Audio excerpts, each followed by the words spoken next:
בסוף השאלה הגדולה של הפוליטיקה, או פילוסופיה פוליטית אם תרצה, היא למה שמישהו יציית למישהו אחר.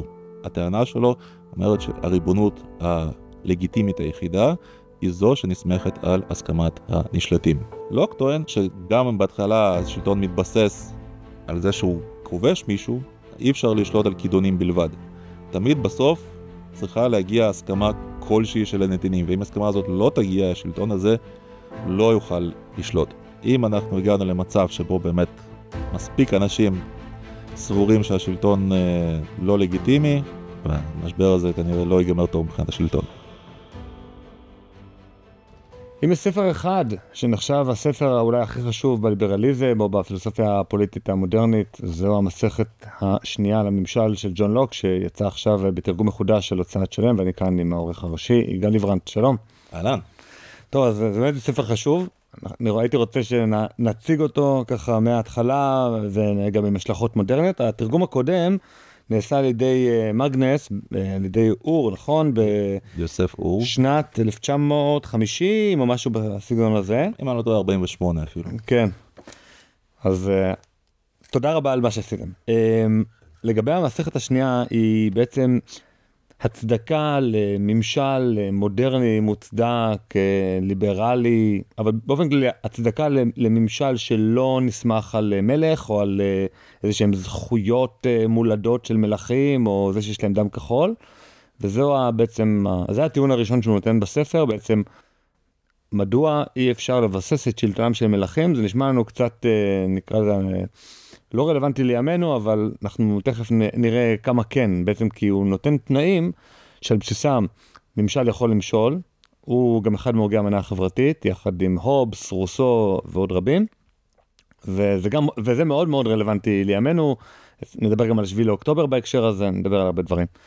בהחלט. אם אני יכול לחדד רק, מה שלוק עושה פה בצורה כל כך יפה, מקורית וחדשנית, זה לבסס ממשל, לאו דווקא משנה אם זה מלך או נשיא או דוז'ה או מה שתרצה, לגיטימיות שלו, לריבונות שלו נסמכת על הסכמת הנתינים, ככה פשוט.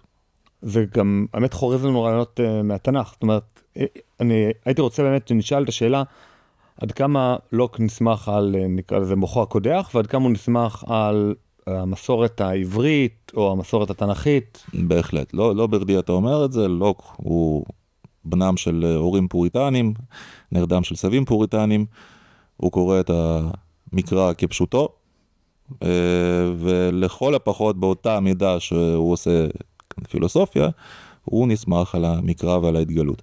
אתה יכול להרחיב לגבי זה? נגיד, דוד המלך, אנחנו יודעים שהומלך על ידי בעצם העם. העם ביקש משמואל למנות מלך, למנות את שאול. זה בעצם המסורת הזאת. בהחלט, כן. הוא באמת נסמך על זה, וגם מי שנסמך אחר כך על לוק, קורא את זה בצורה, את המקרא בצורה לוקיאנית. זאת אומרת, אחד האנשים שהכי הושפעו מלוק היה תום פיין, שכתב את אבל למי שלא מכיר? זה אחד ההוגים הכי משפיעים בזמן המהפכה האמריקאית. הפמפלט שלו, שכל ישר, שיצא בהוצאת המרכז האקדמי שלם בזמנו, היה אחד המנועים הכי חשובים לגיבוש דעת קהל לקראת המהפכה הזאת. אחד האנשים שהוא הכי הושפע מהם היה ג'ון לוק, ושכל ישר גם הוא עוסק בביקורת מקרא, שנועדה להראות שבאין הסכמת הנתינים המלך הוא לא חוקי. ובעצם הדברים האלה, הרעיונות האלה נכנסו לתוך המהפכה האמריקאית. אפשר להגיד אפילו שהספרות הזאת היא ספרות מהפכנית. אני אקריא רגע את הפסקה שהבאת במבוא לגבי המהפכנות הזאת. שכל בני אדם נבראו שווים, שהבורא העניק להם זכויות מסוימות שאי אפשר לשלול מהם, ובהן הזכות לחיים, לחירות, לחתירה לאושר, שכדי להבטיח זכויות אלה מוקמות בקרב בני האדם ממשלות, אשר סמכויותיהן הצודקות נובעות מהסכמת הנמשלים, מה שדיברנו, שבכל מקרה שצורת ממשל כלשהי נעשית מנוגדת למטרות אלה, זכותו של העם לשנותה או לבטלה, ולייסד ממשל חדש, שיושתת על עקרונות אלה ויארגן את סמכויותיו באופן שיראה לו כמבטיח ביותר את ביטחונו ואת אושרו. אלה כמובן שורות מתוך הכרזת העצמאות האמריקאית שכתב ג'פרסון, אדם שמושפע מאוד מלוק, תחת עיניהם הפקוחה והביקורתית של ג'ון אדמס ובנג'מין פרנקלין, עוד שני אנשים שהושפעו מאוד מלוק, ככה שהשורות האלה הם לא בכדי. אוקיי, אז בעצם מי שלא רוצה ללכת על תיאוריה של האמנה החברתית, אז בזמנו נסמך על פטריארכיה של פילמר, ופילמר בא ואמר שלמלכים יש זכות למלוך, בגלל איזושהי השתלשלות לוגית של אלוהים ברא את האדם הראשון, הוא נתן לאדם הראשון את הזכות להיות אבא, ולאבא יש זכות למשול על הילדים שלו ולהחליט עבורם החלטות, ואז באיזושהי השתלשלות כלשהי, האבא הזה הראשון, האדם הראשון נתן את הזכות הזאת למלכים. איך לוק מבקר את זה? טוב. פה אנחנו נכנסים לנדבכי ההיסטוריה של הרעיונות, וכדאי שנגיד כמה מילים לפני שאנחנו נדבר על ההתמודדות של לוק עם הטיעונים של פילמר. בואו נדבר בכלל מי הם פילמר, מי הם לוק ומה זה הדברים האלה.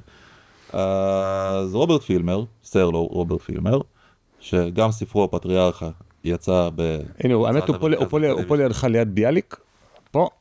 כן, אני רואה שלא. לא, תוציא, שנראה לאנשים שזה ספרים קצרים, אז אפשר לקרוא אותם וכדאי לקרוא אותם. בסוף מדובר בפמפלטים, כן, שנועדו לעורר את האנשים לפעולה, זה הספר. אז רוברט פילמר כתב את הפטריארכה בשליש הראשון של המאה ה-16,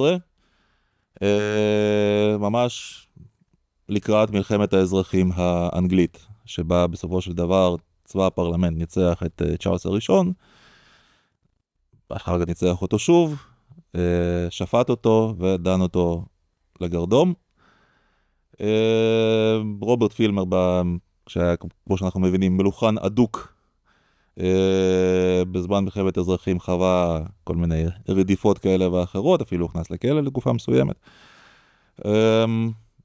ובסופו של דבר, אבל הספר הזה, אנחנו שוב צריכים להבין את התנאים ההיסטוריים שקרו שם, כן? זאת אומרת, הספר הזה זה לא שיצא ממכבש הדפוס והסתובב שם. כשהוא רצה לפרסם את הספר הזה, המלך, צ'ארלס הראשון, אסר עליו לפרסם את הספר. למה? לכאורה... הוא בדיוק היה עסוק אז בפולמוס כבד עם הפרלמנט, ועוד לא, אף אחד לא יכול לחזות את העתיד, אף אחד לא ידע שתהיה מלחמת אזרחים, הוא חשב שלהוציא ספר שהוא כל כך קיצוני בלגיטימציה האבסולוטיסטית שלו, בתמיכה שלו במלך, ובביטול הזכויות של הפרלמנט, תהיה שערוריה גדולה מדי.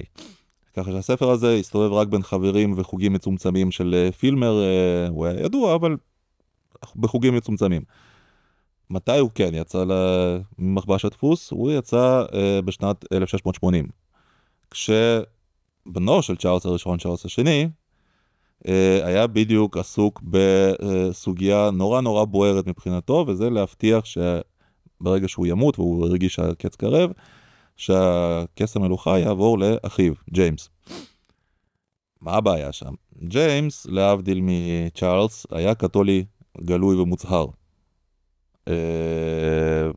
דבר שבמדינה פרוטסטנטית כמו אנגליה, היה מאוד בעייתי בעיני אנשים רבים. ואנשים רבים האלה, בסופו של דבר הקימו את הסיעה הפוליטית הראשונה, שנקראת הסיעה הוויגית, בהנהגתו של לורד אנטוני אשלי קופר. במקרה, פטרונו של ג'ון לוק, ואנחנו אולי נדבר עליו קצת אחרי זה. בכל אופן, בתוך הפולמוס הער הזה, במאבק הזה שמנהל המלך והתומכים שלו בפרלמנט, התומכים שלו לימים התעצבו כטורי, השמרנים, הוא חשב שכל כלי עזר יכול להיות טוב, ולכן נשאר את הדפסת הספר הזה, והספר הזה בזמנו עשה כעגלים, זאת אומרת, יש שם טיעון יפה, זה לא הטיעון הלגיטימיסטי היחיד, כמובן שיש המון טיעונים שונים ומשונים בזכות השלטון האבסולוטי של המלך.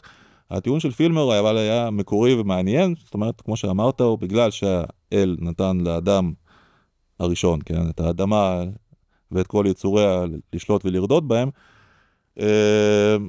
משתמע מכך שהיחיד שיכול לעשות את זה זה בעצם האדם הראשון. ומכיוון שלאדם הראשון יש בנים, הזכות הזאת עוברת אליהם בתור רשע, וככה וככה וככה. בסופו של דבר פילמר אומר שזכותם של המלאכים נובעת מאותה הזכות הראשונית שהאל הבטיח לאדם, ודרך ההתגלגלות הזאת של הזכות הזאת, דרך בכורה, כן? זאת אומרת, הבן הבכור של האדם, והבן הבכור שלו, והבן הבכור שלו, משם, טוען פילמר, הזכות הזאת, דרך הבכורה הזאת, התגלגלה לידי מלאכים. עכשיו, אם אנחנו נזכור בית המלוכה האנגלי, איכשהו טוען גם לזה שהוא איכשהו נצר לבית דוד. כמו כל בית מלוכה אירופאי. כן. אז אנחנו יכולים להבין שכאילו אם אתה מסתבר בנפתולים האלה, אתה יכול איכשהו להוכיח שבכורה, אנחנו לא יודעים כאילו האם... למרות שדוד המלך לא היה בכור. יפה, אז אנחנו לא...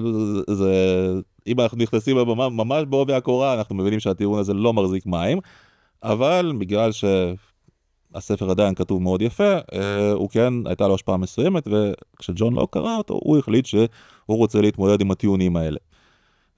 אבל לא רק איתם, זאת אומרת, לא רק הסיפור של הבכורה מבחינתו מעניין אותו ונותן לגיטימציה למלך, אלא הוא מתמודד עם עוד טענות לגיטימציה שונות לשלטון האבסולוטי, שאינן מבוססות על הסכמת הנתינים, ובסופו של דבר, הטענה שלו אומרת שהריבונות הלגיטימית היחידה, היא זו שנסמכת על הסכמת הנשלטים, הנתינים. זה ג'ון לוק במסכת הראשונה? זה ג'ון לוק במסכת השנייה. זאת אומרת, הספר יצא כשתי מסכתות על הממשל, Two Treatises of Government, שהראשונה עוסקת בביקורת, אפשר להגיד, ספרותית, זאת אומרת, הוא עובר שורה על הספר של פילמר, ומפרק את הטיעונים שלו כפי שהם מופיעים בסדר שלהם, בעוד שבספר השני, במסכת השנייה, הוא בפרק הראשון, הוא עושה סיכום, תראו איך אנחנו פירקנו את כל הטיעונים של פילמר שם, ועכשיו בואו נדבר באמת על איך השלטון הלגיטימי מתפקד, ומה באמת שאר הטיעונים הלא לגיטימיים להצדקה הזאת של המלוכה האבסולוטית, איך אני מפרק אותם בצורה תיאורטית. זאת אומרת, בגדול, וזאת הסיבה בעצם למה אנחנו בחרנו לפרסם לא את שתי המסכתות, אלא את המסכת השנייה, אנחנו נשמעים פה למסורת שהייתה עוד מימיו של לוק, כי כבר כשהוא הוציא את הספר הזה, התרגום הראשון שלו היה לצרפתית, המתרגם בחר להשאיר את המסכת הראשונה בצד, זאת אומרת, כי זה איזשהו פולמוס שהוא נורא פנים אנגלי כזה, וזה פחות מעניין אותנו, זה לא נוגע בשום צורה לחיים הפרקטיים שלנו, או להצדקות פרקטיות לממשל כזה או אחר, לא בכל ארץ יש רוברט פילמר שצריך להתמודד איתו, אז אנחנו בחרנו, זאת אומרת, המתרגם הצרפתי בחר לתרגם רק את המסכת השנייה. ובתור הספר, זה הספר שבעצם מתפרסם ועשה ללוק את המוניטין שלו באירופה, ואולי זה החלק הכי חשוב במוניטין שלו, ברור שיש לו מוניטין עצום גם בבריטניה, באנגליה, אבל מה שבאמת פרסם אותו כהוגה קלאסי עולמי, זה התרגום לצרפתית ושאר התרגומים לשפות אירופאיות, בגלל ההשפעה שהייתה לצרפת בחיים התרבותיים של אותו הזמן. ולכן יש מסורת מאוד ארוכה של לתרגם רק את המסכת השנייה, ולכן אנחנו באמת תרגמנו רק אותה, מה עוד שהמסכת הראשונה תורגמה יפה מאוד בהוצאת רסלינג. בעשור האחרון. לא, אם אני לא טועה ב-2006, אבל אני לא, אל תתפסו אותי בתאריך. לא 1950 אבל. לא, יש תרגום עדכני ויפה מאוד של המסכת הראשונה, כל מי שרוצה מוזמן לקנות את הספר של רסלינג, אחלה תרגום. אבל תראו שהמסכת השנייה היה מאוד מאוד חסר, כי חלפו 50 וקצת שנה, 70 שנה האמת. עברית היא שפה שמתפתחת מהר מאוד, שפה של 48 נראית מאוד מאוד ארכאית לאנשים, לסטודנטים בזמננו, שלא לדבר על תלמידי תיכון. היינו צריכים תרגום חדש. הלוואי שתלמיד תיכון אחד היה. הלוואי, אני בטוח שנמצא, נחפש מספיק טוב. טוב, נקווה שהפודקאסט הזה יגרום לאנשים לרצות לקרוא, כי זה ספרות מאוד מאוד מאוד רלוונטית. אז בעצם אתה בא ואומר, המסכת הראשונה לא תרגם אותה מחדש, גם בגלל שיש תרגום, וגם בגלל שאת הטיעון של יש איזה מלך ויש לו זכות אבסולוטית למשול, אף אחד כבר לא אומר. אנשים כן שואלים את עצמם את השאלה מאוד ברורה, שנשאלת בכל דור ודור ובכל ממשלה וממשלה, מה הסמכות של הממשלה למשול, וכמובן גם מה הגבול של זה, וברגע שעוברים את הגבול, אז יש זכות לעם, אולי לעשות מהפכה, אולי לעשות אמצעים אחרים, אולי התקוממות, אולי מחאה, כל מיני דברים כאלה ואחרים, על מנת בעצם להחזיר את הכוח לעם, ולהחזיר, ולהשיב שלטון חדש לגיטימי על כנו. תראה, בסוף השאלה הגדולה של הפוליטיקה, או פילוסופיה פוליטית אם תרצה, היא למה שמישהו יציית למישהו אחר. היי, סליחה שאני מפריע לכם בהאזנה לפרק, אבל אני פשוט חייב להזמין אתכם לסדרת זום מיוחדת שאני מעביר בקרוב. איך ייתכן שאנחנו תקועים בסבבים אינסופיים מול חמאס? 7 לאוקטובר חשף את האמת הכואבת, שכחנו איך להכריע. המפגשים התקיימו ב10 וב-17 ביוני בשעה 8:30. נדבר על איך מנצחים את חמאס באמת. נחשוף יחד את העקרונות שהביאו לנו את הניצחונות בעבר. הרשמה חינמית בלינק שבתיאור הפרק. אני מחכה לראות אתכם שם. בסוף השאלה הגדולה של הפוליטיקה, או פילוסופיה פוליטית אם תרצה, היא למה שמישהו יציית למישהו אחר. אוקיי? זאת אומרת, או במילים אחרות, אפשר לקחת את זה ולהסתכל על זה מזווית אחרת, פילוסופיה פוליטית, הגות פוליטית, היא הגות מוסרית שמושלכת על חיים חברתיים. אוקיי? מה התפקיד של המוסר, כן? הכללים המוסריים בחיים החברתיים שלנו. ולכן, מהבחינה הזאת, המסכת הראשונה היא טיפה פחות רלוונטית, והמסכת השנייה משמרת את הרלוונטיות שלה לכל אורך הדרך, כי מתמודדים פה עם השאלות הגדולות של הלגיטימיות. זאת השאלה הגדולה של ההגות הפוליטית. למה שמישהו יציית למישהו אחר? אז למה? זאת אומרת, הסכמת הנמשלים, יש איזה דמוקרטיה, אבל איך הוא... לא דווקא דמוקרטיה. הסכמת הנמשלים יכולה לבסס את העברה של הסמכות שלהם לאפילו מלך. כמו וויליאם אורנג' שבעצם לא קיים הנתמך של אחד מחסידיו הגדולים. הוא אפילו של המלך עצמו, הם הכירו אישית. כן, אז בוא נבסס את זה. בעצם העם יכול להמליך מלך שיהיה לגיטימי. בהחלט. מה שחשוב מבחינת לוק הוא... שבאמת בסוף תהיה הסכמה. לא, האם יש בחירות סדירות? זה פחות משנה, למרות שהוא בהחלט חסיד של בחירות סדירות. האם יש ממשל נציגים? זה פחות משנה, למרות שהוא בהחלט חסיד גדול של ממשל נציגים.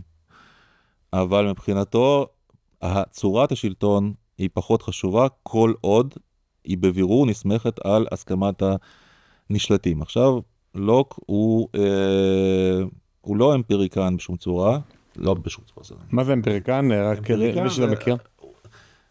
אמפיריות זה בעצם הוא לא מתמודד עם לאו דווקא המציאות היא זאת שמכתיבה את המסקנות שלו, כי הרבה מסקנות שלו נובעות מהמקרא או מחשיבה דידקטית, כאילו החזקת מסקנות דידקטית.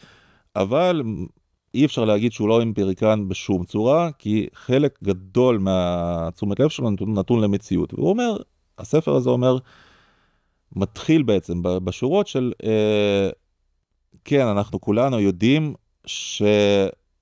שהרבה מהשלטון, מהשררה המדינית, נסמכת על כוח עירום בעולם. כן? אבל האם כוח, כן, עוצמה, הכיבוש וההשתלטות וההכנעה, הם בעצם האמצעי היחיד או הטוב לשלטון באנשים?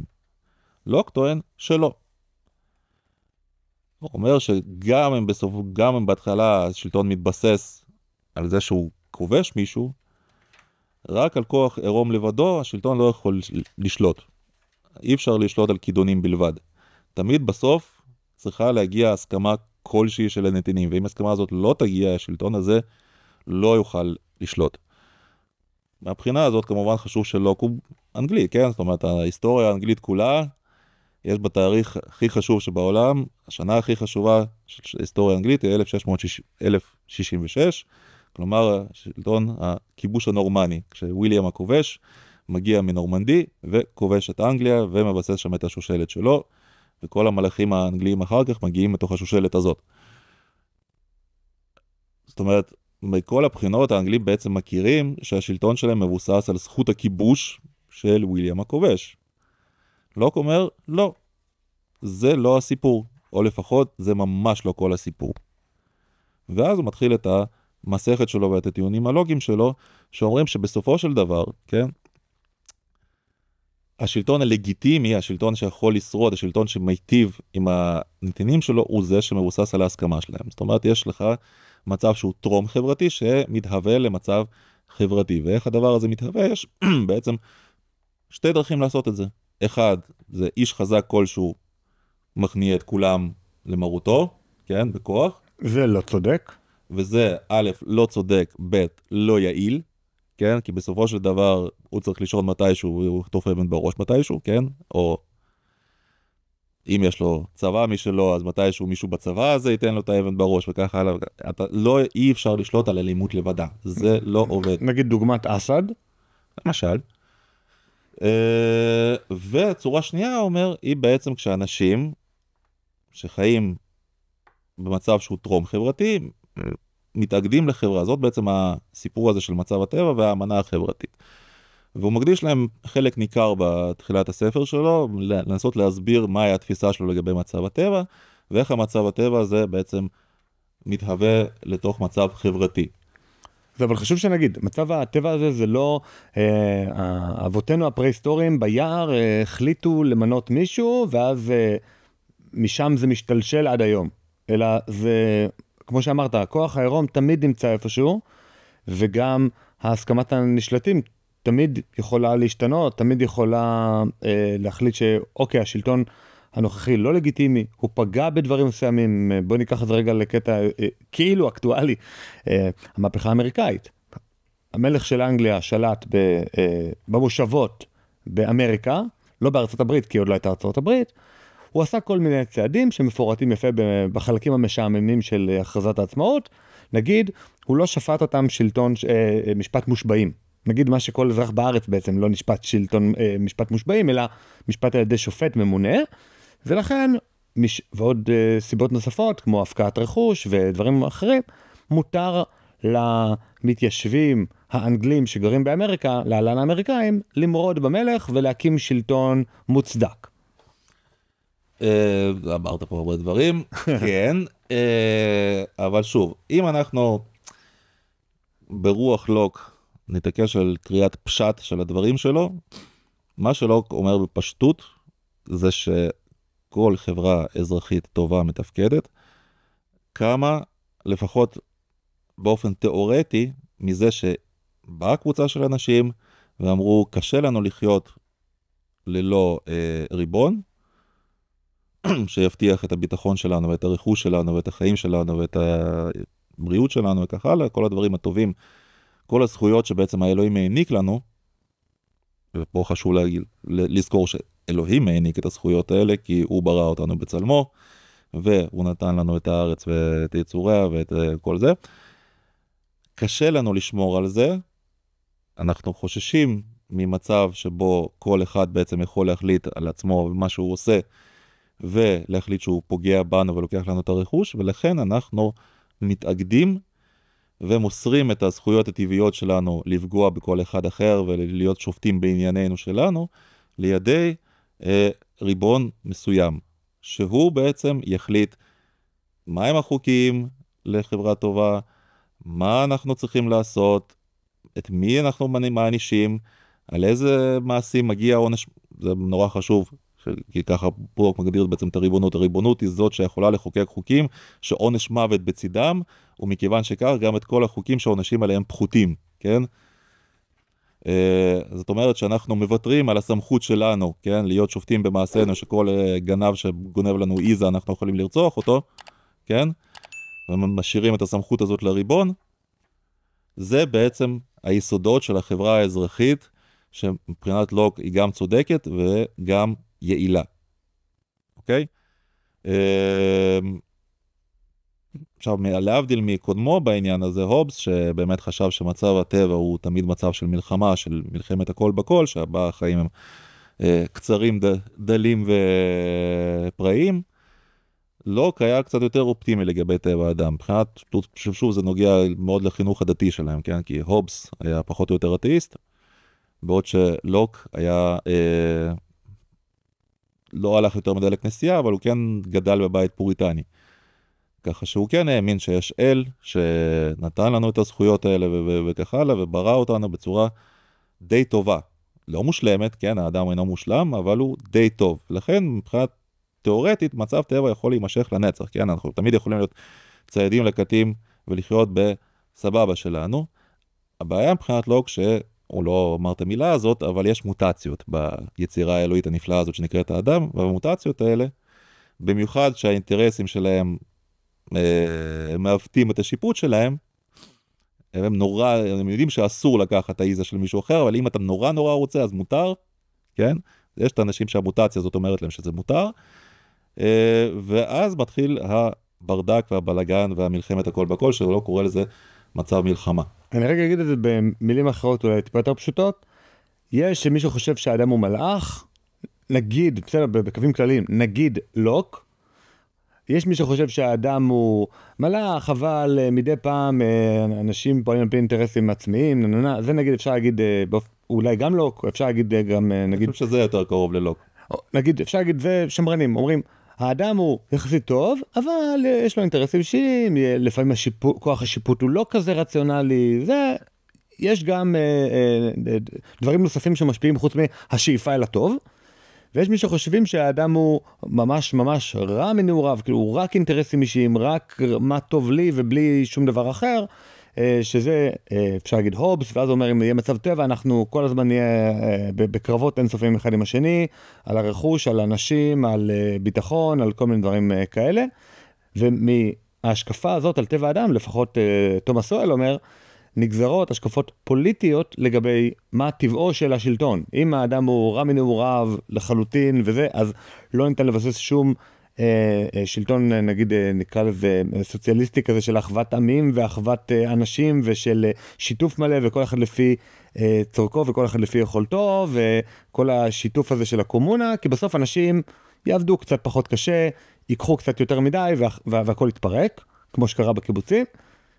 ואם אתה חושב שטבע אדם הוא רק טוב מנעוריו, אבל אולי החברה השחיתה אותו או משהו כזה, נגיד סגנון ז'אן ז'אק רוסו, או אולי סגנונות יותר אופטימיים, אז אתה כן יכול לבסס איזשהו קומוניזם. זאת אומרת, נהרוס את החברה, את ההבניה החברתית הנוכחית, נאפשר לאנשים לחיות לפי הטבע האמיתי שלהם שהוא טוב, ואז נוכל לחיות בקיבוצים, בקומונות, באחוות עמים, בשוויון, יהיה ממש סבבה. אוקיי, אז אתה מדבר על השקפה גדורה ובלתי גדורה, כמו שסול מגדיר אותן, בספרו הנפלא, עימות בין השקפות שיצא בהוצאת המרכז האקדמי שלם. אחד מ10 הספרים הכי מומלצים בספרייה שלי. כן, כן. אז אני מניח שכן, אפשר לעשות את ההפשטה הזאת לשם. אני כן הייתי אומר שלוק הוא לא מהאידיאליסטים הגדולים לגבי טבע האדם. זאת אומרת, הוא אומר שהוא בהחלט, הוא מדבר על זה ממש בספר הזה, שאף על פי שהאדם נברא בצלמו של אלוהים וטבעו הוא בגדול טוב, בהחלט קורות מוטציות, בהחלט קורות סטיות. במיוחד, שוב, בגלל שהאדם הוא יצור פגום, כן, והוא יודע מהי הרציונליות, הוא יודע מהי התבונה, אבל המצפון שלו הוא מספיק גמיש כדי להתעלם מהצו שלה, והצו שלה הוא בעצם בגדול כמו שהלל הזקן אמר, מה ששנוא עליך אל תעשה לחבריך, או רבי עקיבא, אתה טוב יותר בעניינים האלה. זה בעצם מה שלוק אומר גם, זה צו התבונה המרכזי, כן? האדם, המצפון שלו מספיק גמיש כדי להתעלם מזה, כשממש מתחשק, לפעמים יש אנשים שנכנעים לפיתוי הזה ואומרים שמותר. ומכיוון שיש מספיק אנשים כאלה למרבה הצער, כן? אולי הם מיעוט, אבל אנחנו בהחלט בגלל זה המיעוט מספיק גדול כדי שהחברות ירצו להתאחד, כאילו, שאנשים שחיים במצב טבע ירצו להתאחד לחברות, שבהם יהיה ריבון וסדר וחוקים, שיגנו עליהם ועל הרכוש שלהם. יש פה כמה השגות חשובות, אבל אולי לדבר עליהם אחרי זה. מה שמעניין בעצם בסיפור הזה של מצב הטבע, כן? שהיום נשמע לנו נורא נאיבי אולי לדבר על המצב הזה, אבל הוא פחות מומצא או אידיאליסטי מה שנהוג לחשוב, כן? גם לוק מביא פה 2 דוגמאות בספר הזה, כשהוא אומר שמן הסתם יביאו פה איזושהי השגה נגדי, ויגידו שהמצב טבע הזה שבו לא היה שלטון, ואנשים חיו להם בלי שלטון, במצב טרום חברתי, בכלל לא היה קיים אף פעם. ולהם אומר לוק, אני אביא 2 דוגמאות למצב טבע שכזה. הדוגמה הכי פשוטה, שכל אחד יכול לפתוח חלון ולהסתכל החוצה ולוודא, זה המצב בין הריבונים. הריבונים מתקיימים במצב טבע אחד מול השני. אין סמכות גבוהה יותר מריבון של מדינה, שיכולה לעשות בוררות בין, לא יודע מה, צרפת ואנגליה למשל, או... ישראל ורצועת עזה, או בדיוק. ישראל ואיראן. אז שוב, במצב של היום, כביכול אנחנו לפחות מספרים לנו, שיש בוררויות כאלה, שיש את האום, שיש האימפריה הגדולה של ארצות הברית, וכך הלאה וכך הלאה וכך הלאה. אני חושב שגם היום המציאות די מראה שהבוררות הזאת לא עובדת בצורה הכי חלקה ומושלמת. אבל בטח ובטח שזה היה ברור בימיו של לוק, כשמלך אנגליה רב ומלך צרפת, יש מלחמה. כשמלך צרפת רב ומלך, לא יודע מה, ספרד, יש מלחמה, וכך הלאה וכך הלאה וכך הלאה. זאת אומרת, מבחינת הריבונים, הם תמיד מתקיימים במצב טבע אחד מול השני. זה דבר אחד. דוגמה שנייה, אומר לוק, אנחנו יכולים לראות מצב, גם לא מצב טבע, אבל מצב מספיק מקורב עליו, במקומות שבהם באמת אין חברות מדיניות מאורגנות, למשל בצפון אמריקה. השבטים הילידיים שם חיים בצורה שהיא מאוד, שוב, לא לחלוטין מצב טבע, היא מאוד קרובה למצב הטבע. וגם שם הוא אומר, אנחנו רואים שכל דאלים הוא גבר, ואפשר לקחת מה שאתה רוצה מכל אחד, וזה לא מצב סביר ונורמלי שאדם רוצה לחיות בו, ולכן החברות האלה נועדו בעצם לכליה וכך הלאה. אנחנו יכולים באמת להתווכח עד כמה לוק היה ידע טוב על הארגון החברתי והמדיני של שבטים ילידים צפון אמריקאים, אבל בהחלט היה משהו במה שהוא אומר, כן? זאת אומרת, ברור לנו שרמות האלימות, למשל בשבטים של ציידים לקטים, הן עצומות ואיומות, אפילו לעומת החברה האנגלית של סוף ימי הביניים, תחילת העת החדשה המודרנית, שבה חי לוק. להסתכל כמה אנשים נרצחים על בסיס 1 ל-1000, אפילו שוב, בחברה די אלימה של לוק חי בה, אי אפשר היה בכלל להשוות את זה אפילו לחברה של לקטים ציידים היום, למשל ינוממי או משהו כזה. או אפילו סתם שבטים בדואים שמפעילים המון אלימות כלפי האנשים שבתוך השבט. כלפי נשים, רצח בתוך המשפחה, בין חמולות, כל מיני סכסוכים אלימים. אם אתה אומר, אתה בטח יודע, אני לא, פעם ראשונה שאני שומע שבדואים עושים משהו שהוא לא חוקי, אבל יכול להיות. כן, אולי. אבל כן, שוב, חברה שבה אין ארגון מדיני, ריבוני, מסודר, סדור, עם חוקים, ששוב, יש הלימה בין רצונות הנתינים לבין מה שהוא עושה, היא חברה מועדת לאלימות, פורענות ובעייתיות בשמירה על הרכוש. אני חושב כאילו בעיקר האם החוק נאכף, לא אם יש חוק. נגיד יכול להיות שיש חוק כלשהו שחל על הבדואים או שחל על אוכלוסיות כאלה ואחרות במדינת ישראל, אבל אם הוא לא נאכף בפועל, אז אנחנו בעצם באיזשהו מקום קצת חוזרים למצב הטבע שבו אין ריבון, שבו אין ממשל בהסכמת הנתינים, שבו יש חברה שבטית, שבו יש חברה עם אנרכיה כזאת או אחרת. שוב, יש כאלה שיגידו אולי גם, אם אני עכשיו מחליט לצאת החוצה ולחסום איזשהו כביש, להפעיל בעצם אלימות על ידי מניעת חופש התנועה על אנשים אחרים, והמשטרה לא מתערבת, אז חזרנו בקצת למצב הטבע, באותה נקודה, ממש באותו גבולות גיאוגרפיים קטנים, בעצם חזרנו למצב הטבע. עכשיו, מזה נשאלת השאלה, האם הנהג שאני חוסם אותו, בגלל שחזרנו למצב הטבע, יכול להחליט שהוא עכשיו פועל בהגנה עצמית, והוא עכשיו משמש כריבון האישי שלו, של עצמו, כי חזרנו למצב הטבע, ולעשות משהו, באופן כמובן פרופורציונלי, של הגנה עצמית, של מידתיות, לאותו אחד שחסם את הכביש. לא, באופן לא פרופורציונלי, כי במצב הטבע, עוד פעם, אין לך לריבון שיכול להכריע האם זה פרופורציונלי. הוא לא כותב, כי אני זוכר מאתמול שעברתי לספר שהוא כותב... לא, הוא אומר זה צו התבונה. צו התבונה. הבעיה שאנשים במצב הטבע, כל עוד אין ריבון, הם יודעים להוות את צו התבונה. אם נורא מתחשק להם, אם אדם יותר מדי פועם בראשם, צו התבונה מתחיל להחריש. כן? הוא מצדיק את זה? זאת אומרת, הוא מצדיק עכשיו... הוא לא מצדיק את זה, נגיד... זה מצב שקיים. פה לוק הוא אימפריקן לחלוטין, ואתה צודק מאוד שאתה אומר שבאמת ברגע שיש התרופפות של האכיפה, כן? זה באמת חוזר למה שלוק מדבר עליו. בסוף, האמנה החברתית הזאת, שבה אנחנו מוותרים על הזכויות הטבעיות שלנו, כן? מה זה מוותרים? אנחנו לא מוותרים עליהם לחלוטין. הוא אומר שזה לא הגיוני שאנשים יעשו חוזה שידפוק אותם, כן? אתה עושה חוזים כדי להיטיב את מצבך. זאת אומרת, אתה לא יכול לעשות חוזה כשישים אותך במצב יותר גרוע מזה שהיית בו, כן? מזה שהייתי בו כאילו ביער. בדיוק. זאת אומרת, אתה בהחלט יכול, אבל זה לא דבר הגיוני. זה לא דבר רצוי וזה לא דבר מוצדק, כן. מוצדק. לכן כשאנחנו עושים את החוזה שלנו, כן? את האמנה החברתית הזאת, כשאנחנו ממנים אנשים שיחליטו בשבילנו ויאכפו את זה, חלק מאוד מרכזי כאן, כן? זה יאכפו את זה. אם הם לא עושים את זה, הם בוגדים בעצם באמון שנתנו בהם, כן? כי יש להם דברים כנראה יותר חשובים לעשות, כמו להשאיר את עצמם, או לצבור לעצמם יותר כוח. זאת אומרת, הם לא עוסקים בעבודה של אליה אותה הם נזכרו לעשות. הם בוגדים באמון של הציבור. ולכן אם אנחנו רוצים להיות נוקשים באמת עם הנבחרי ציבור שלנו, ועם הזרוע המבצעת שחלקה הוא משטרה, אנחנו בהחלט יכולים להגיד שכן, מה היעדר אכיפה או אכיפה בררנית או כל מיני פאקים האלה באכיפה, הם בהחלט מחזירים אותנו לאותו מצב טבע, ובמצב טבע, כמו שלוק מצביע, תמיד מרחפת הסכנה שאנשים ייקחו את החוק לידיים. זה בדיוק העניין.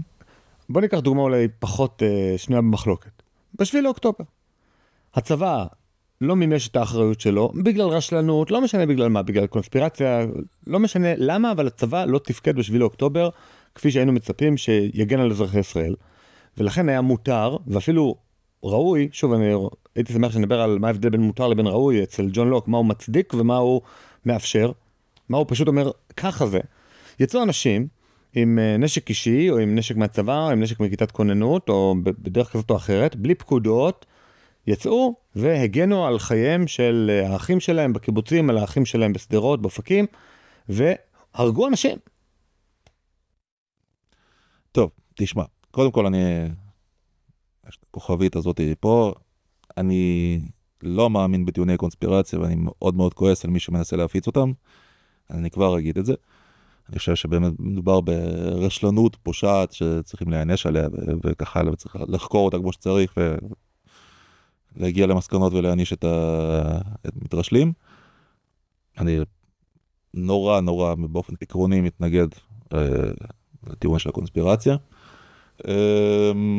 גם בלי לדרש, בין היתר הוא הרסני. גם בלי לדרש לקונספירציה, אנחנו מנתחים את המצב הזה, גם כשמנתחים אותו כרשלנות פושעת, עדיין המעשים שנעשו ב7 לאוקטובר של ההגנה העצמית הקולקטיבית של אלפי אנשים, הייתה מוצדקת על פי ג'ון לוק. אז לזה אני עכשיו מגיע. מבחינת ההגנה העצמית, כמובן שמבחינת לוק, ההגנה העצמית הזאת מוצדקת. מה שקרה ב7 באוקטובר בעוטף עזה, היה סיטואציה שבה הריבון לא תפקד. ברור לחלוטין. שכללי החברתית דורשים מהאנשים להגן על חייהם ולהגן על חיי זולתם, ובוודאי אין שום צורה שבה אפשר לסלף ולעוות את לוק, שבה הוא היה מתנגד למה שקרה שם. לחלוטין. הדבר, הצו הראשון, כן, מבחינת לוק של חיינו, כאנשים, בני אדם שנבראו בצלמו של האל, שהחיים שלנו, כן, הם אפילו לא שייכים לנו, הם שייכים לו, אוקיי? לכן אנחנו לא יכולים לקחת את החיים האלה, כן? לא יכולים להתאבד. ולא יכולים להתאבד, אסור לנו. ובוודאי שאנחנו לא יכולים להרשות לאנשים שבאים והורגים סתם, להמשיך בהריגתם. לכן, במצב הטבע אומר לוק, כל אדם זכאי להעניש עד כדי עונש מוות את מי שהוא חושב שזומם כנגד חייו בצורה אקטיבית. חייו ויפה, שים לב, גם חיי זולתו בצורה אקטיבית. האדם שאפילו זומם את זה, שלא לדבר על באמת הולך ויורה, הוא מבחינתו של לוק שם את עצמו במצב מלחמה מולנו, במצב מלחמה הוא בעצם הפקיר את חייו, חיים שלו הם שווים מעכשיו קליפת שום, כי הוא מבחינת לוק, הוא כותב את זה כמו טיגריס או זאב שמקומם הוא לא בחברת אנוש, וזה יצורים מזיקים ורעים שאנחנו צריכים להרוג, אחרת הם יהרגו אותנו. כך שמבחינת לוק אין שום סייג להגנה עצמית שקרתה ב7 באוקטובר, יותר מזה זה צו מוסרי של אנשים שצריכים פשוט יותר אנשים היו צריכים לרדת ולעשות את זה. זאת אומרת, אם הריבון מתרשל, או פשוט לא נמצא שם באותו יום, או לא נמצא או באותו מקום, או באותו יום, או זה, אז אין ריבון, ואז זה יכול, בוא ניקח סתם דמות בדיונית, יגאל כהן, אז יגאל, שוב המצאתי אותה כרגע, יגאל כהן יכול לרדת לעוטף עם הנשק האישי שלו, לנטרל נוח'בות שדורשים נטרול, כי הם במצב המלחמה, ואם נגיד הוא נטרל נוח'בה אחת על ידי ירי ברגל, והוא כבר כאילו לא יכול להילחם, הוא יכול גם להוציא אותו להורג, כי כרגע אין ריבון. שוב, לפי ג'ון לוק, אנחנו לא אומרים מה דעתנו האישית שהכי כדאי לעשות, אבל החוקים של מדינת ישראל בכלל לא חלים באותו יום, באותו רגע, באותו מצב. מי שחל זה החוקים של יגאל כהן.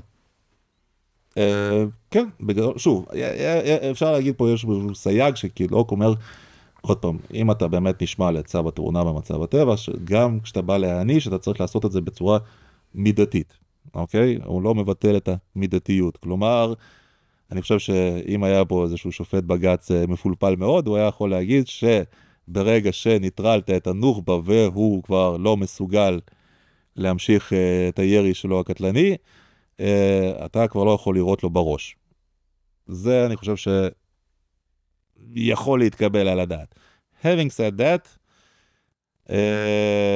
אני לא חושב שלוק עצמו היה דורש מהאנשים בלהט הרגע ובלהט הקרב, שברגע שהם נורא צריכים להבחין איפה הם פגעו וכמה זה כן יכול או לא יכול לנטרל את הנוח'בה הספציפי הזה באותו רגע, ואני חושב שהוא בהחלט היה מאשר וידוא הריגה וככה. כן, שוב, אבל גם בימיו עוד הלכו ועשו דו-קרבים, עד מוות לפעמים. אומנם זה לא היה ג'נטלמני עד מוות.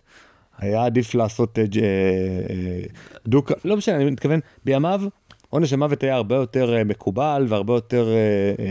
כן, בימיו המערכת הענישה הייתה הרבה יותר חמורה, מבחינת לוק גם, כשהוא אומר את זה ישירות, אתה יכול להרוג שודד, כי מבחינתך לא חשוב שהוא לא מאיים אפילו על חייך בצורה מפורשת, אלא ברגע שהוא מכוון אליך אקדח ואומר, תן לי את הכסף שלך, אם אתה יכול להרוג אותו, אתה רשאי להרוג אותו מבחינת לוק, אפילו בחברה האזרחית, כי ברגע שהוא שם אותך במצב שבו אין לך שליטה על גורלך, כן?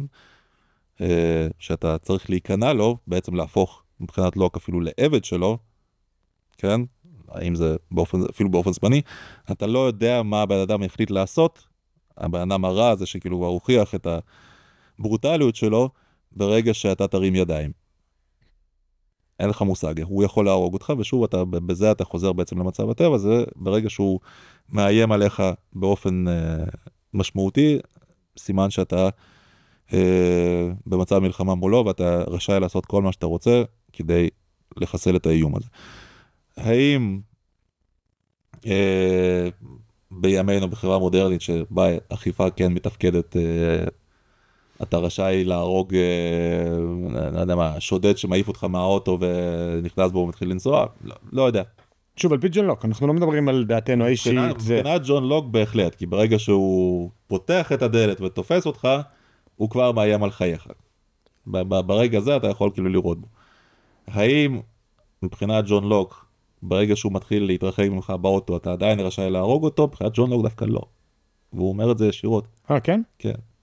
ברגע שהאיום על חייך חלף... אבל הוא לקח את הרכוש שלי. הוא לקח את הרכוש שלך, אבל בשביל זה אתה חי בחברה אזרחית, לך למשטרה, תגיש תלונה.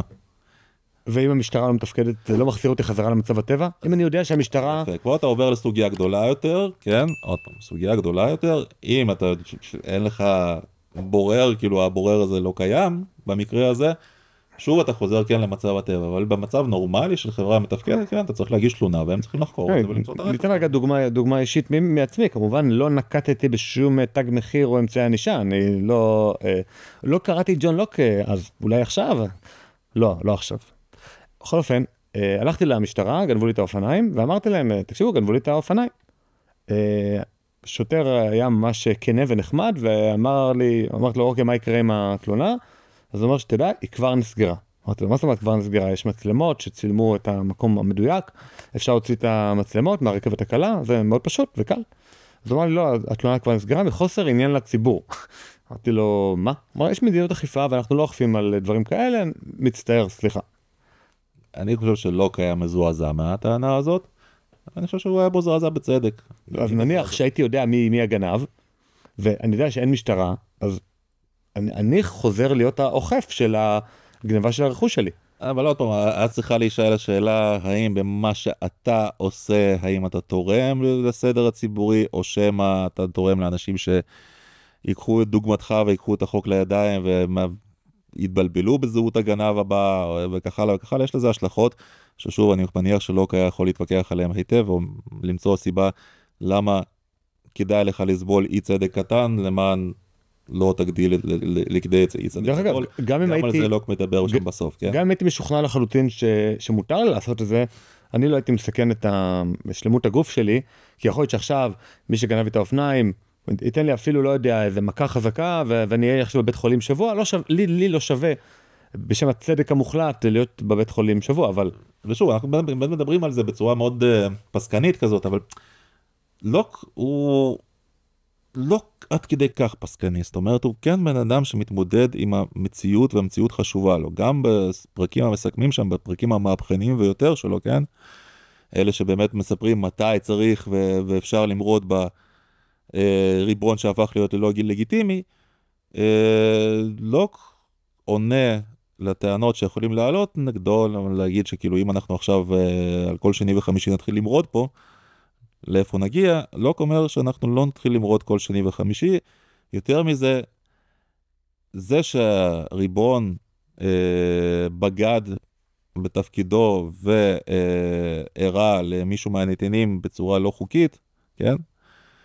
מבחינת לוק, מקרה אחד או שניים, מקרים בודדים, הם לא סיבה להרוס את כל המבנה החברתי הגדול. עכשיו, הוא לא אומר שזה אסור לעשות את זה, כן? אבל הוא אומר שבחינה פרקטית זה פשוט לא קורה. כן? בדרך כלל נדרשת כמות קריטית של הפרות אמון מצד השלטון, כדי לקומם עליו את הנתינים. איפה הכמות הקריטית הזאת עוברת? הוא לא אומר, אבל הוא בהחלט אומר שזה לא סיפור של מקרה אנקדוטלי אחד או שניים. בסדר? הוא כן מתייחס לדברים האלה. ובסופו של דבר, כן, הסדר החברתי אפילו לא מושלם, הוא עדיף מאשר הסדר החברתי, אי סדר חברתי בכלל. having said that, יש מתישהו, הוא לא אומר, מתישהו יש גבול. מתישהו מגיעים מים עד נפש, שבו באמת השלטון כבר נראה בעיני הנתינים כלא מתפקד, בוגד באמונו, באמון שניתן לו, ואז צריך להתפרק מהשלטון הזה ולהתחיל מחדש. אם אנחנו מסתכלים רגע על המהפכה האמריקאית וקוראים את הזכויות שנפגעות על ידי המלך, היינו אומרים, מה, הם מרדו על איזה מס, נכס כלשהו, על טק, קשקוש, כאילו, הרי בעצם אתה אומר, מה שהוא אומר במשפט האחרון של הספר, זה שאם השלטון איבד את האמון של הנמשלים, והחליטו למרוד, זה בשוק, כאילו, כל מדינה ומדינה, או כל חברה וחברה תחליט מתי היא מורדת. ויכול להיות שזה יהיה על מס מיוחד על תה, ועל זה שלא נשפטת במשפט המושבעים, וזה יכול להיות על זה שטילו עליך עכשיו מע"מ של 40%, או מס הכנסה של 70%, כל חברה תחליט מתי היא רוצה למרוד.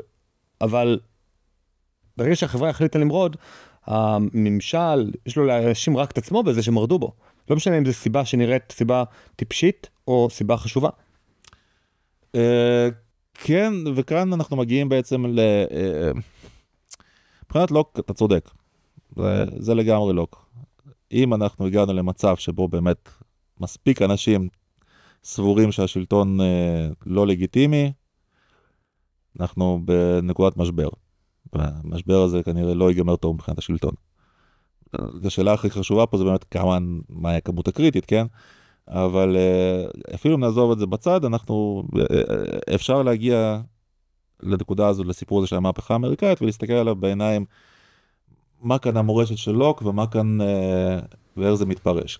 מה כאן טהרנות. כן. אז מהבחינה של האמריקאים, הם לגמרי כאילו עוקבים אחר מה שלוק אומר. ושווה פה להסתכל על הצד השני של הביצה הקטנה הזאת שנקראת האוקיינוס האטלנטי, ולהסתכל מה התגובה של ההוגים החשובים הבריטים באותו זמן, זה 100 שנה אחרי לוק, ומה הם חושבים על העניין הזה. וההוגה שמבחינתי הכי חשוב בבחינה הזאת זה אדמונד ברק. עוד אחד מספריית לוויתן שלנו, אבי השמרנות המודרנית, כן? רגע, אני אגיד למי שלא הבין, זה הספרייה, בסדר? לא בגלל שיגאל יושב פה, זה מי שרוצה להבין פילוסופיה פוליטית, שיתחיל בספריית שלם, אם הוא מסיים, הוא יכול ללכת לעוד ספריות, אבל קודם כל זה המחשבות על המהפכה בצרפת, ספר נהדר טוב, נכתב על המהפכה בצרפת, אבל גם עכשיו אתה עומד לגעת בזה. הוא בעצם מניח את היסודות ההגותיים של השמרנות המודרנית. לוק מגיע מאותה מפלגה שבעצם, ברק מגיע מאותה מפלגה שלוק הקים בעצם, יחד עם פטרונו אנטוני אשלי קופר, הם הקימו את המפלגה הוויגית, ועוד אנשים מסוימים. זאת המפלגה שאנחנו יכולים, שוב, אם אנחנו נורא נפשט את העניין הזה, היא המפלגה הפרוגרסיבית, היא השמאל של אותו הזמן. היא לא השמרנית, המלוכנית, הלגיטימיסטית של הטורי, היא המפלגה שהיא תומכת בעקרונות שהניחו אנשים כמו לוק. לוק הוא אחד החשובים ביותר שהניחו את העקרונות שלה. וברק מגיע ממנה. מה ברק חושב על הסיפור הזה של המרד האמריקאי במלוכה האנגלית? ברק הוא לא תומך במהפכה האמריקאית, אבל הוא באותה מידה לא תומך בתגובה הבריטית למהפכה הזאת. הוא סבור שהאמריקאים משמיעים טענות שחלקן מוצדקות, חלקן בלתי מוצדק בעליל, ושהמציאות עצמה, כן, בשטח, דורשת מהממשל הבריטי להתייחס לטענות האלה, שוב, אנחנו מדברים עוד לפני פרוץ המהפכה, אבל גם אחריה, להתייחס אליהם בצורה, לא להיות צודק, אלא להיות חכם. כי מבחינת ברק, כן, הטענה האמריקאית, no taxation without representation, אסור להטיל מיסוי ללא מתן ייצוג בפרלמנט. כן. היא גם צודקת וגם מופרכת בו זמנית. היא צודקת מהבחינה שהאמריקאים במושבות הם נתינים אנגליים, וכנתינים אנגליים הם צריכים ליהנות מזכויות של נתינים אנגליים, זכויות היסטוריות, כמו no taxation without representation. מבחינה פרקטית, כן, זה לא דבר אפשרי ולא דבר רצוי. כן, הם לא יכולים להיות נציגים של המושבות האמריקאיות בפרלמנט האנגלי, פשוט בגלל שלוקח חודש פלוס, כן, לעבור את התעלה הזאת, זה נציגי העם האלה. אתה מדבר על האוקיינוס האטלנטי. כן. נציגי העם האמריקאי לא יכולים לתפקד בצורה סבירה בפרלמנט הבריטי. מה גם שברק לא רוצה לשבת עם כל מיני נוגשי עבדים באותו בית פרלמנט. ברק הוא מתנגד נלהב לעבדות, כמו אגב 100 שנה לפניו לוק, והוא לא רוצה לשבת על אותו ספסל עם האנשים האלה. זאת אומרת, הוא אומר, המציאות מציבה בפנינו בעיה. הם צודקים ואנחנו צודקים. לפרלמנט האנגלי בהחלט יש זכות לחוקק גם למושבות. ולמושבות בהחלט יש זכות לשלוח את הנציגים. זה לא אפשרי. הפרלמנט לא יכול לשלוט בצורה מושכלת במושבות, כן? כי פשוט בגלל המרחק ובגלל שאין בו נציגים מהמושבות, והמושבות לא יכולות לשלוט נציגים גם בגלל המרחק וגם בגלל עוד כל מיני דברים. זה בלתי אפשרי, אומר לוק, ואנחנו צריכים להתחשב במציאות. לכן אנחנו צריכים ללכת קדימה לקראת הדרישות האמריקאיות, לתת להם אוטונומיות וכך הלאה וכך הלאה, להסתפק בזה שאנחנו, יש לנו מונופול על ייבוא מהמושבות, כן, הם לא יכולות לסחור לבדן נגיד עם צרפת וכשאר המדינות, זה רק דרך הצי הבריטי, ובזה אנחנו צריכים להסתפק. האמריקאים צריכים לכונן מוסדות שלטון אוטונומיים משלהם, ולהטיל על עצמם מיסים אוטונומיים משלהם. זה לא יכול לקרות, למרות שכולם כביכול צודקים, כן, המציאות עצמה מכתיבה לנו להיות לא צודקים אלא חכמים. נגיד בעצם כמו שהיום יש בקנדה, כמו שיש באוסטרליה, שיש פרלמנט אוסטרלי, והם כפופים למלך מבחינה כזה סמלית. בסופו של דבר, בריטניה קיבלה את ההמלצות של ברק, מאוחר מדי מבחינתה בכל הקשור לארצות הברית, אבל כן, בסופו של דבר זה מה שקרה. עכשיו, ברק, מהרבה בחינות, הוא יורש רעיוני של לוק, אבל יש בחינות שלו. למשל, גם ברק מאמין בזכויות טבעיות, בגלל שהוא גם אדם דתי, גם הוא חושב שנבראנו בצלמו של האל, ויש לנו לכן כל מיני זכויות וכך הלאה, בדיוק כמו לוק. אבל בשונה מלוק, כן? ברק הוא מאוד מאוד אמפיריקן. הוא תמיד מאמין שבסופו של דבר ההסדרים הפוליטיים שאנחנו עושים, לא נובעות מאיזשהו חוזה שאנחנו עושים כמו האמנה החברתית של לוק התכוון אליה. הוא חושב שכל חוזה בסופו של דבר הוא הסדר פוליטי. כל זכות שלנו נובעת מאיזשהו הסדר פוליטי, כן? כאזרחים בחברה. מבחינתו לדבר על המצב הטרום חברתי, הוא פשוט, זה לא פרקטי. אנחנו לא יכולים לגזור מזה למצב החברתי שלנו. בסוף, החוקים שלנו, יש לנו מיליון חוקים, קשה מאוד למצוא את השורש של כל אחד מהם באותה אמנה חברתית שלא כל כך מתעקש עליה. לכן, מבחינת ברק, הדיבור על זכויות הטבעיות של האדם, הוא לא קונסטרוקטיבי, הוא לא בונה. הזכויות שלנו הם הסדרים פוליטיים, ואם יש אמנה חברתית, אומר ברק, זה לא אמנה חברתית שאי שם מתישהו אבותינו עשו ביניהם, ומאז אנחנו חיים בזה. לא, האמנה החברתית, החוזה החברתי הזה, אומר ברק, פועל לאורך ההיסטוריה. החוזה החברתי שקיים, הוא החוזה בין החיים, למתים, ולאלה שעדיין לא נולדו, כן?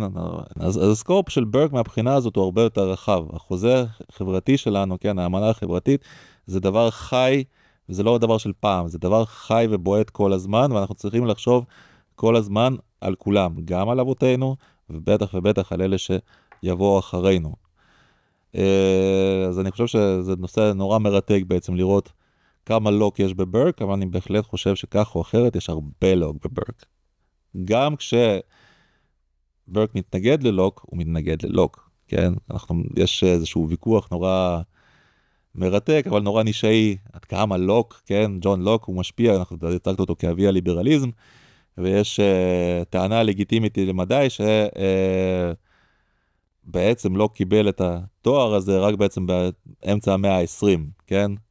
כשפתאום האמריקאים בתחילת מלחמה הקרה, היו צריכים למצוא לעצמם איזה שהם אבות רוחניים והגותיים למאבק שלהם, לעשות את הערכים המערביים האלה למאבק נגד ברית המועצות וגרורותיה, אז פתאום לוק קיבל בעצם את כל המוניטין שהוא קיבל, כן?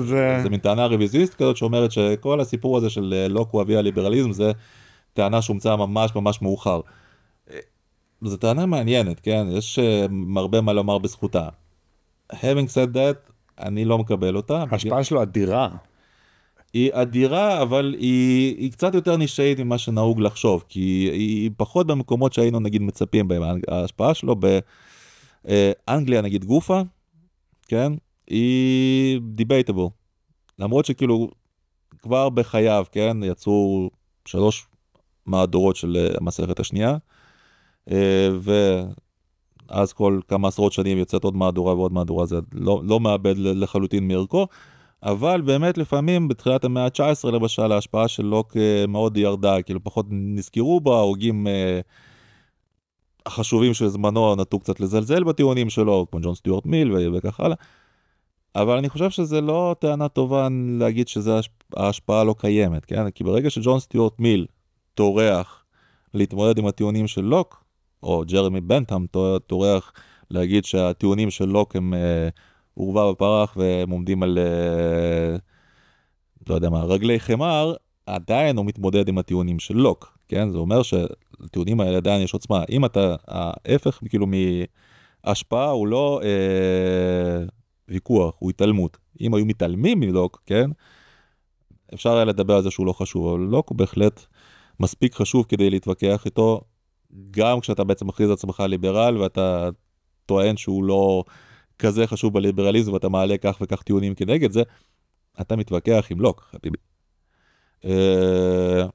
אבל גם באופן, אתה יודע, סיבה שנייה שאני לא מקבל את הטיעונים האלה, כי אנחנו ללא ספק, היה לו תפקיד חשוב מבחינת הוגי המהפכה האמריקאית, אנחנו יודעים את זה, אנחנו יודעים שלוק הופיע בספריות, אנחנו יודעים שלוק הופיע בתכתובת של האנשים האלה 100 שנה אחרי מותו, אנחנו יודעים שללוק היה תפקיד חשוב בהגות הצרפתית, ההגות אולי הכי משפיעה, לא יודע, חשובה, אבל משפיעה של הזמן שלו. וולטר חשב אותו לגאון, רוסו חשב אותו לגאון, אנחנו יכולים לא לאהוב את רוסו, למשל. אני מאוד לא אוהב את רוסו. יש על מה,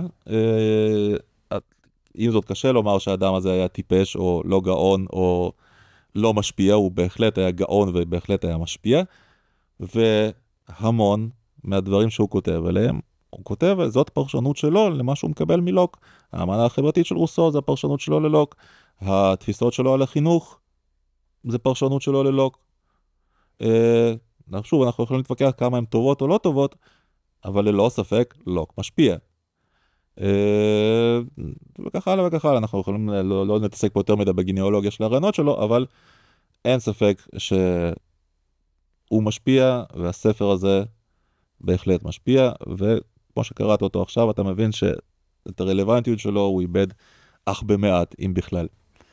כן, מה שכן חשוב לומר זה באמת, אני הרי כל הזמן ניסיתי לעקוף אותך מהצד המהפכני, מהצד המאפשר, מהצד הזה שג'ון לוק אומר, רגע, משהו קטן לא נראה לך בממשל, בזה, באכיפה, בקפלן או משהו כזה, מותר לך לבוא ולהפעיל כוח ולחזור למצב הטבע וזה.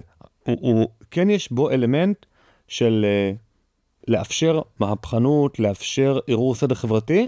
שוב, אמרתי אלמנט. הוא לא רק כזה, הוא לא רק הוגה מהפכני כאילו נאו-מרקסיסטי שבא ואומר בוא נהרוס את החברה, הוא לא כזה. אבל כן יש בו כל מיני פסקאות שאתה אומר וואלה, אם אני קורא אותם אולי בלי איזה עומק אינטלקטואלי גדול מדי, אני עכשיו יוצא למהפכה. תראה, אין ספק שאחד החלקים המפעימים והמעוררי תשומת לב והמחלוקת בספר, זה באמת הפרקים המהפכניים שלו. כי זה פשוט לא דובר, הספרים האלה לא היו כאלה ספרים בזמן שהוא פרסם את הספר הזה. שוב, זה לא שאף פעם לא דיברו על זכות של העם למרוד וכל זה, אבל מבחינת חיבור גדול ועקבי, שחלק ממנו עוסק בתנאים שבהם מבשילה העת להתנגד לריבונות, לוק הוא נורא מקורי בזה. אוקיי? זאת אומרת, לא היו חיבורים ברמה כזאת ובעוצמה כזאת לפניו. עם זאת, כמובן שלוק הוא לא אנרכיסט, ולוק הוא לא מהפכן במובן שאנחנו תופסים את זה. הוא גם לא סס לראות את השלטון מוחרב, בכלל לא. ממש ממש לא. הוא מדבר על התנאים שבהם קהלו כל הקיצים. ובתנאים האלה, להבדיל מאנשים שהיו באופנה אז, שאמרו, לא משנה מה, שלטונו של המלך הוא מלך מולך כי הוא משיח אלוהים, ואתה לא מתנגד לאלוהים, ולא משנה מה שהמלך עושה ככה כזה, זה מה שהאלוהים רצה. לוק אומר, לא, זה לא נכון, זה לא עומד מבחינת מה שכתוב במקרא. יש גבולות. וזה לא עומד מבחינת תבונית, כן, לכל גבול, כל גבול, כאילו כל תעלול יש לו גבול, כן. לכל כוח, לכל סמכות יש גבול, בהחלט, ויש סיבה שהסמכות הזו בכלל ניתנת, יש סיבה למה, סיבה טובה להעניק את הריבונות הזאת. ברגע שהסיבה הזאת נעלמת, ברגע שמספיק אנשים, שוב, וזה פה מאוד חשוב לשים על זה את היד, ברגע שמספיק אנשים חושבים שהשלטון בגד באמונם, רק אז מגיעה בעצם העת של המרד. רק אז, שוב, גם, הוא לא נותן, זה לא פרסקריפטיב, כאילו הוא לא נותן, זה לא מתכון, הוא לא אומר שאז צריך לעשות את זה, הוא אומר, אז זה קורה, אוקיי? הוא אומר, בעצם מבחינתו הוא מתאר את המציאות, הוא לא קורא לעשות את זה. בסדר? לוק הוא מאוד מאוד מאוד מאוד מודע לסכנות שבמצב מלחמה, מלחמת אזרחים. לוק חי במלחמת אזרחים. לוק הצעיר היה גם בגלות, הוא שילם מחיר על המלחמת אזרחים הזאת. לא, בגלות הוא היה דווקא בגלל שהוא התחיל, הוא יצא לגלות בגלל שהוא נחשד בקנוניה להרוג את צ'ארלס השני ואת ג'יימס, מה שנקרא ריי האוס פלוט, שחבר'ה שהיו מקורבים לחוגים הוויגים קיצוניים, כמו קנוניה להתנקש במלך ובאחיו, בזמן שהם היו שם בסיור מחוץ ללונדון. ואנחנו, זאת שוב, ויכוח ער בקרב החוקרים עד כמה לוק באמת נטל חלק פעיל במזימה הזאת, אבל הוא חשש מספיק מחקירה של השלטונות כדי לברוח להולנד. אני אומר, הוא לא היה סתם אחד מאלה שהתנגדו לשלטון של מישהו, נגיד סתם היום, הוא לא היה סתם איזה קפלניסט שהתנגד לשלטון נתניהו ולא שילם מחיר על ידי כלא או על ידי חקירות או זה. שזה, אתה יודע, מין כזה פריבילגיה של לבוא ולדבר על הפלת משטר, או לדבר על החלפתו בצורה אלימה או לא אלימה, אני לא יודע מה, ולא לשלם מחיר. הוא היה מי שרצה להחליף את המלך, אולי בכוח, אולי לא, ושילם על זה מחיר, הוא היה חייב לברוח לגלות, הוא שילם על זה מחיר, לכן אני אומר, כשהוא דיבר על החלפת שלטון וזה, הוא ידע שיש מחירים לדבר הזה. אוקיי, אז שוב, בלי להיכנס כרגע לקפלן, לא קפלן, וזה, אין ספק שללוק היה ניסיון חיים אישי, לדעת מה הם באמת מחירים שצריך לשלם. יותר מזה, יותר חשוב מבחינתי אפילו ניסיון, זה שבציורתו, בנעוריו, הוא חי דרך מלחמת אזרחים אנגלית. אבא שלו נלחם בשורות הצבא הפרלמנטרי נגד צבא המלך. לוק, כשלמד בבית ספר וסטמינסטר בלונדון, הוא שמע את הקריאות שעלו מהגרדום של צ'ארלס הראשון. הוא ידע טוב מאוד איך נראית מלחמת אזרחים. יותר מזה, החיבורים הראשונים בהגות הפוליטית של לוק, הם נורא נורא שמרניים. הוא מבחינתו היה בערך בעמדות של פילמר, כן, מבחינתו לא משנה מה, העיקר שישמר הסדר, לא חשוב כאילו מה יקרה. סדר מעל הכל, כן, כמו הובס, כמו פילמר, מבחינתו לא חשוב. לקח לו זמן, כן, והתפתחות מחשבתית, להגיע לבעצם מה הם התפקידים של השלטון, מה הם התפקידים של הריבונות, ומתי הבגידה בתפקיד הזה, כן, ההתרשלות בתפקיד הזה, היא בעצם מצריכה לעשות חושבים מחדש. זה לקח זמן. לוק, הזקן, הוא הרבה יותר ליברלי, בוא נאמר, מלוק הצעיר. אבל לא צריך להגזים בליברליות הזאת. שוב, הוא מבחינתו, מלחמת אזרחים והחלפת שלטון וקריסת החברה, זה אירועים טרגיים, זה אירועים שלא צריך לשאוף אליהם, וצריכים באמת, צריך להיות מצב שקלו כל הקיצים כדי להגיע לזה. הנקודה האחרונה שאני רוצה לדבר איתך, יש פה עוד מלא נקודות בספר, אבל זה פסקה מאוד מפורסמת, פרק י"ג, פסקה 149, שבה הוא מדבר על הפרדת רשויות. הוא קדום למונטסקיה, שכל פעם מצטטים אותו ואומרים שהוא אבי הרעיון, והוא אומר ככה: היי, שלום, מקווה שנהניתם מהרעיון עד כה. אנחנו עכשיו עוברים לקטע מיוחד למנויים שנקרא על המשמעות פלוס. בעצם יש אנשים שתומכים בנו ומאפשרים את הפעלת הפודקאסט ונהנים מהקטע הנוסף שבו אני שואל עוד שאלות את האורח שלנו. אני ממש מבקש מכם וממליץ לכם להיכנס ולהצטרף לעל המשמעות פלוס, כך תוכלו גם לחשף לתוכן הרבה לפני כולם, ממש ביום הרעיון תקבלו אותו לנגן שלכם, ספוטיפיי או איזה נגן אחר שאתם מקשיבים בו לפודקאסטים, וגם תוכלו לחשף לקטע הפרימיום ולשאול שאלות. יש בעצם אפשרות לשאול שאלות את האורח, ורק מי שמנוי יכול לשאול שאלות שאני אשאל או בשמו או בעילום שם, הבחירה שלכם. אז תלחצו עכשיו על המשמעות פלוס כאן למטה ותזכו לתוכן הנוסף לפני כולם. במאוחר יותר יש ויכוח ער כמה מונטסקיה מושפע מלוק, כי